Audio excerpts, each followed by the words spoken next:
Hello friends, આજે આપણે બનાવીશું વઘારેલો રોટલો. રોટલો વઘારવા માટે મેં ઠંડો રોટલો લીધો છે, જેનો ભૂકો કરીશું આપણે. હવે આપણે રોટલો વઘારવાની તૈયારી કરીશું. એમાં આપણે 2 ચમચી જેટલું તેલ લઈશું. તેલ આપણું ગરમ થઈ ગયું છે. એમાં આપણે નાખીશું રાઈ.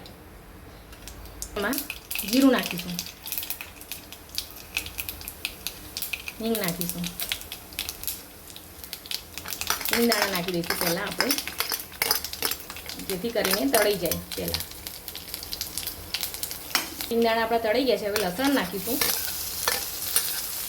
લસણ, મરચાં અને મીઠો લીમડો થોડી નાખીશું. ડુંગળીને ગોલ્ડન બ્રાઉનની થાય ત્યાં સુધી ચડવા દેવી. હળદર, મરચું તમારી તીખાશ પ્રમાણે જીરું નાખીશું. થોડું મીઠું નાખીશું, સ્વાદ મુજબ નાખવું. આપણે આ રોટલો જે ભાગેલો હતો હવે એ અંદર નાખી દઈશું અને એક રસ મિક્સ કરીશું.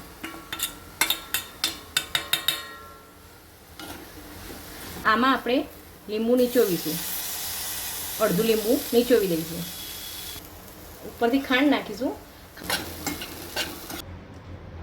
આપણો રોટલો વઘારેલો તૈયાર થઈ ગયો છે. ઉપરથી આપણે લીલા ધાણા નાખ્યા છે.